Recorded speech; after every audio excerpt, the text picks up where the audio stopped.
Bismillahirrahmanirrahim. Assalamualaikum warahmatullahi wabarakatuh. Innal hamdalillah nahmaduhu wa nasta'inuhu wa nastaghfiruh wa na'udzu billahi min shururi anfusina wa min sayyiati a'malina. May yahdihillahu fala mudilla lahu wa man yudlil fala hadiya lahu. Asyhadu an la ilaha illallah wahdahu la syarika lahu wa asyhadu anna Muhammadan abduhu wa rasuluhu wa la nabiyya ba'dah. Wa la haula wa la quwwata illa billah. Rabbi ishrah li sadri wa yassir li amri wahlul 'uqdatam min lisani yafqahu qawli. Amma ba'd. Alhamdulillah, puji syukur kita kehadirat Allah Azza wa Jalla, yang mana kita masih dalam keadaan iman, masih dalam keadaan Islam. Begitu pula kita masih dalam keadaan sehat walafiat. Alhamdulillah Rabbil Alamin. Assalatu wassalam, salawat serta salam, mari kita selalu kita haturkan kepada junjungan Nabi kita wa syafi'ina wa maulana Muhammadin sallallahu alaihi wasallam, yang mana kelak insyaallah kita akan mendapatkan syafaat beliau. Amin ya rabbal alamin. Baik, kemarin kita sudah membahas tentang bagaimana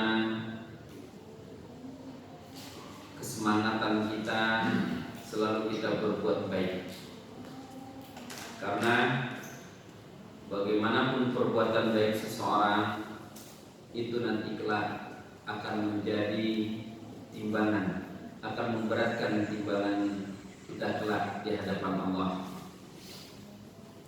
Maka kata Allah, "Wa may ya'mal mithqala dzarratin khairan yarah wa may ya'mal mithqala dzarratin syarran yarah."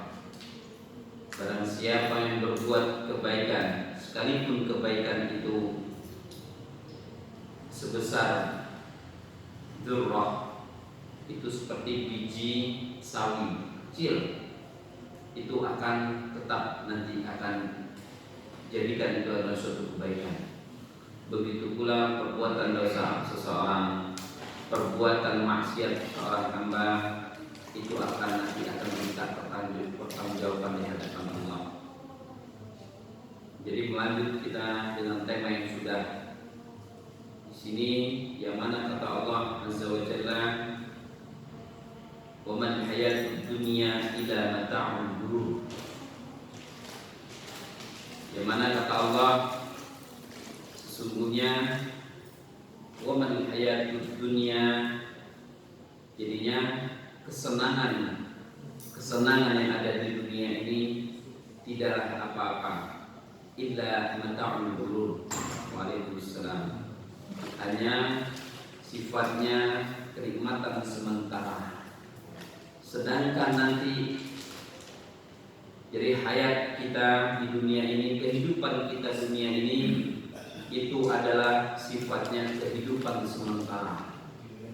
Yang lebih tepatnya, sebetulnya kita hidup di dunia ini, kita adalah sebagai antrian. Kita mengantri dalam kematian. Tidak lain hanya kita dengan kita diberi kesehatan oleh Allah, kita diberi karunia kenikmatan Allah, baik yang terutama adalah berupa iman dan Islam. Begitu pula kenikmatan sehat, yang ini seharusnya kita maksimalkan. Kita maksimalkan semaksimal mungkin dengan cara kita selalu beramal soleh. Karena kata Allah di dalam surat Al-Imran ayat ke-185, apa kata Allah? Kullu nafsin dha'iqatul maut. Setiap yang namanya jiwa pasti nanti akan menghadap yang namanya kematian. Nah, saya katakan bagaimana caranya orang agar kita terhindar dari perbuatan maksiat. Kita terhindar dari sifat kufur nikmat atas nikmat-nikmat Allah, kufur kita atas semua karunia Allah yang Allah berikan kepada kita. Yang pertama adalah bagaimana caranya kita terjauh dari perbuatan-perbuatan dosa, perbuatan-perbuatan maksiat, yang terutama adalah kita selalu zikrullah. Yang mana kata Rasulullah Sallallahu Alaihi Wasallam, yang mana ini hadis dari Abu Hurairah radhiyallahu anhu, bahwasanya Rasulullah Sallallahu Alaihi Wasallam bersabda, "Aksiru dzikra hadhil ladzat." Perbanyaklah engkau mengingat sesuatu yang memutuskan kelezatan. Apa maksud Rasulullah? Pemutus kelezatan tersebut adalah hadhil ladzat, yaitu wal maut. Itu yang namanya kematian. Hadim itu qati', pemutus dari kenikmatan, yaitu dialah maut.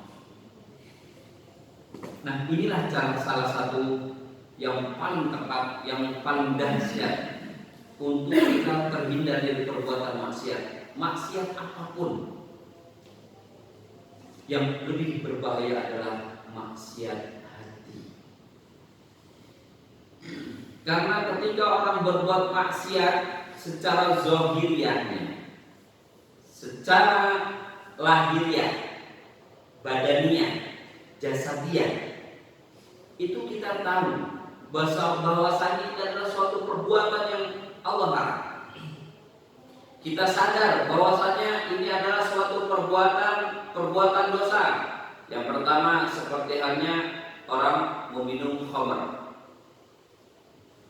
memakan makanan yang diharamkan oleh Allah dan Rasulnya, atau berbuat maksiat-maksiat yang lain seperti berzina dan lain-lainnya. Tetapi ketika orang tanpa kita sadari, ketika orang berbuat maksiat yang sifatnya batiniah, qalbiyah, ini yang maha dahsyat. Kenapa dosanya maha dahsyat? Karena yang pertama adalah kadang kita tanpa kita sadari bahwasanya adalah perbuatan dosa. Seperti kita mempunyai rasa dengki kita kepada tetangga kita, Allah lapangkan rezekinya, kita yang meriah. Tetangga kita yang mana dimudahkan segala urusannya, kita sakit. Atau diberi kenikmatan terhadap tetangga kita, justru kita malah merasa kita tersaingi. Nauzubillah. Hati-hati dengan sifat ini, sifat yang merasa tersaingi. Karena ini adalah, sekali lagi sering saya singgung masalah ini, masalah hati-hati dengan sifat-sifat sombong. Karena adalah itu sifatnya iblis, yaitu dia merasa lebih, merasa tersaingi oleh Nabi Adam. Makanya aba wastakbar, enggan dan sombong untuk sujud kepada Nabi Adam, atau enggan dia memuliakan Nabi Adam.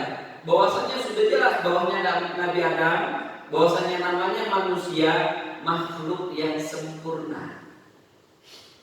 Apa yang membedakan kesempurnaan manusia dengan makhluk yang lain? Seperti halnya manusia dengan malaikat. Malaikat Allah berikan mereka akal, tapi Allah tidak berikan dia nafsu. Seperti halnya setan Allah berikan dia nafsu, tapi Allah tidak berikan dia akal. Makanya menyesatkannya terus terjadi. Kalau ketika malaikat disuruh sujud, sujud. Ketika malaikat disuruh bertasbih, bertasbih. Mereka para malaikat disuruh beristighfar, beristighfar. Tapi kalau manusia, kadang-kalanya dia disuruh taat, sudah kufur. Tapi inilah kesempurnaan manusia yang mana Allah berikan iman. Itulah yang dikatakan kesempurnaan makhluk. Itu siapa? Mereka orang-orang yang beriman. Ini maksudnya. Ya. Terus apa yang kata Rasulullah SAW? Wa man nafarahu 'abdun qattun wa huwa fi dhiqin illa wasa'ahu 'alaih. Tidaklah seseorang, fama dzakarahu, tidaklah seseorang hamba pernah mengingat kematian dan dia dalam keadaan sempit hidupnya, kecuali kata Rasulullah, pengingatan dia terhadap kematian tersebut akan melapangkan dadanya. Ternyata kita mengingat kematian itu akan melapangkan dada kita. Kenapa? Karena kita akan terjauh dari maksiat. Fadhkuruni adzkurkum. Ingatlah kalian kepada kata Allah. Makanya setiap kita ingin berbuat dosa, ketika kita ingin berbuat maksiat, zikrullah. Zikir kita kepada Allah, ingat kita kepada Allah. Karena Allah huwa al-basir. Allah Maha mendengar, wal alimul ghaib wasyahadah. Allah itu mengetahui sesuatu sifatnya yang wadiyah maupun yang kelihatan. Alimul ghaib wasyahadah. Inilah Allah. Lalu apa kata? Di dalam di sini adalah min aktsar dzikrul maut akram bi thalath. Siapa yang mengingat kematian, maka Allah akan muliakan dengan 3 perkara kata Allah. Dan yang bawa catatan, dicatat di hati. Sayang.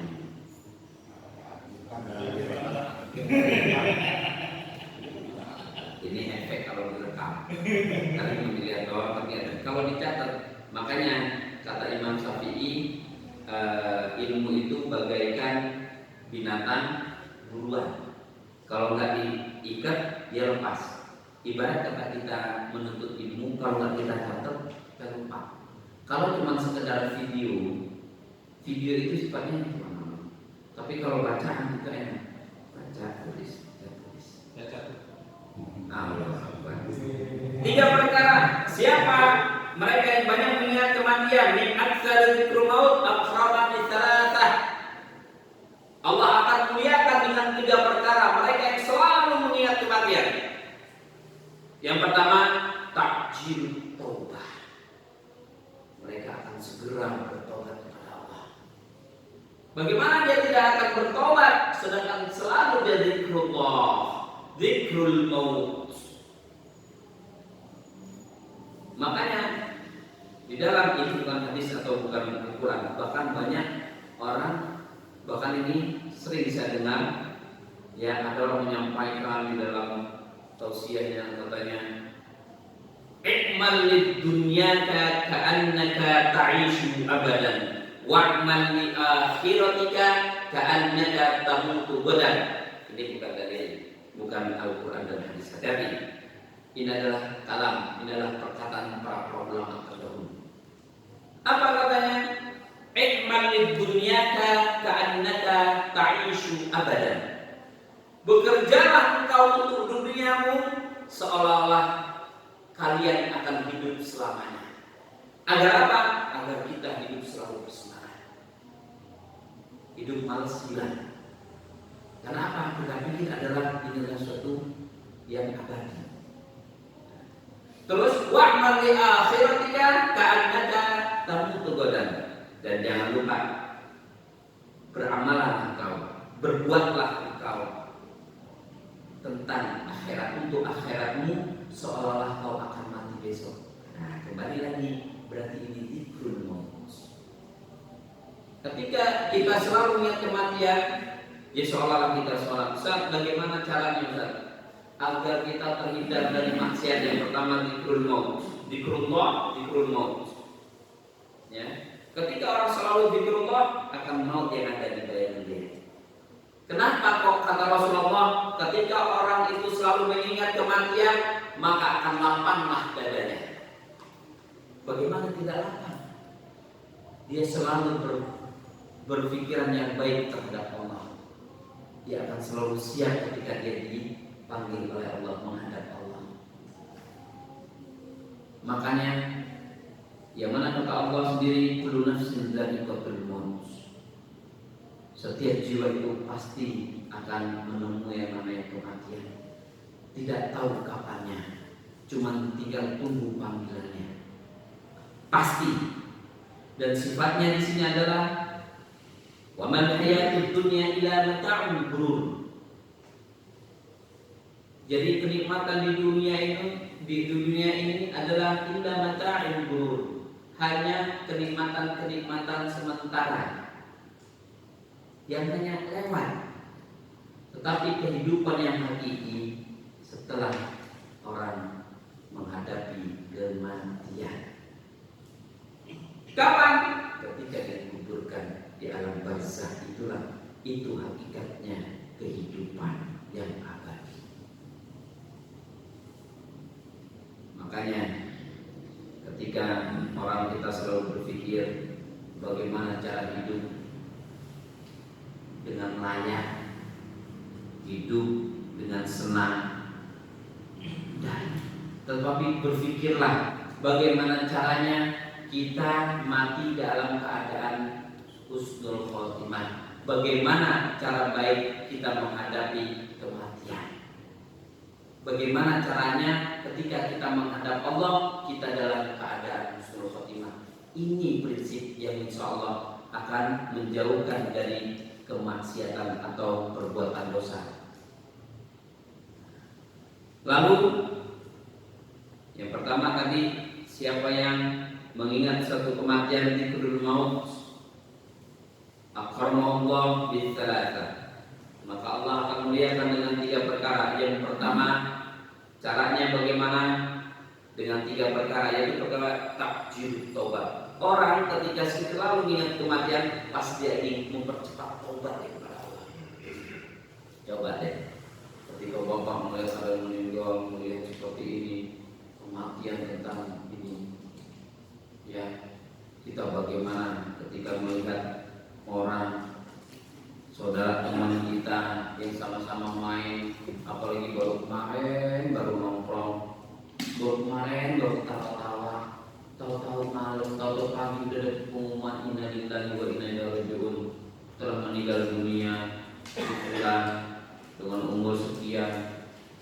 Nggak tahu kita kematian itu kapan. Makanya dengan kita mengingat kematian, 3 perkara yang akan takjil taubat, selalu kita akan mempercepat taubat kita kepada Allah Azza wa Jalla.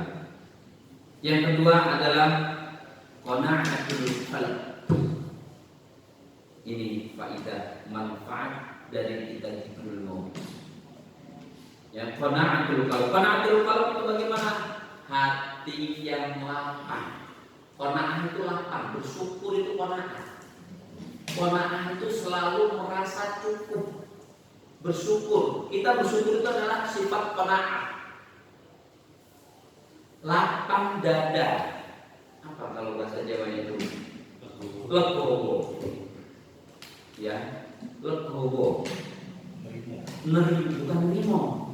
Beda. Kalau nerimo itu bukan sifat nerimo, itu orang bukan sifat yang semangat gitu kan. Nerimo itu bukan, tapi legowo. Legowo itu mensyukuri nikmat yang Allah berikan. Kalau nerimo itu sifat orang-orang putus asa. Merimas. Bahasa Jawanya itu SPN-nya daripada orang. Daripada enggak, mendingan enggak. Kita di dunia ini ada pilihan. Kalau kau ingin mendapatkan, ingin menginginkan surga, jalani syariat, jalankan perintah-perintah Allah dan Rasulnya, jauhi perbuatan maksiat atau perbuatan dosa. Ketika kau ingin merindukan, ketika kau tidak merindukannya, maka dosa yang selalu kau perbuat. Ketika kau tidak melakukan, kau tidak melaksanakan perbuatan-perbuatan ketaatan kepada Allah, perintah-perintah Allah, konsekuensinya azab Allah, neraka. Ini sifat qana'atul qalb, lapang dada. Karena lapang dada tidak mudah dia mengeluh atas ujian Allah, lapang dada. Makanya kata Allah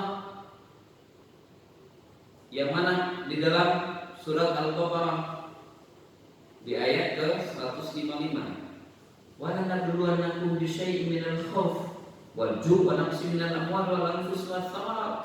Ditutup sama Allah. Setelah diuji Allah dari kata Allah menguji hambanya orang-orang beriman, bukan hambanya saja, orang beriman, dari rasa ketakutan, lapar, dari kekurangan harta benda, dari diuji dari sakit, al-anfus itu sakit jiwa, yaitu yang keempat, yaitu yang kelima kekurangan buah-buahan. Tapi setelah itu wabasyiris sabirin. Mereka siapa yang selalu mendapatkan qana'atul qalb? Yaitu mereka orang yang selalu bersabar kepada Allah, bersyukur dia atas nikmat-nikmat Allah. Tuh, orang kalau selalu ingat kematian, selalu dia mendapatkan qana'atul qalb. Ketika orang lapang dada, kenapa dia lapang dada? Karena dia selalu husnuzon terhadap Allah. Yang ketiga, yang terakhir adalah yaitu an-nasyatu fil ibadah. Orang ketika dia selalu mengingat kematian, pasti dia semangat untuk melaksanakan perintah Allah, yaitu dia mengamalkan ibadah-ibadah yang Allah perintahkan dan Rasul perintahkan kepadanya. Nah, dengan tiga perkara ini, cuma satu penyebabnya apa? Dengan kita dzikrul maut. Orang kalau sudah dzikrul maut, tiga perkara yang akan kita dapat, yaitu takjilut taubat. Kita selalu ingin secepatnya kita bertobat kepada Allah. Keduanya qana'atul qalb. Ya, qana'atul qalb. Yang ketiga an-nasyatu fil ibadah. An-nasyatu fil ibadah. Tulisan bahasa Arabnya. Nanti atau melihat di video.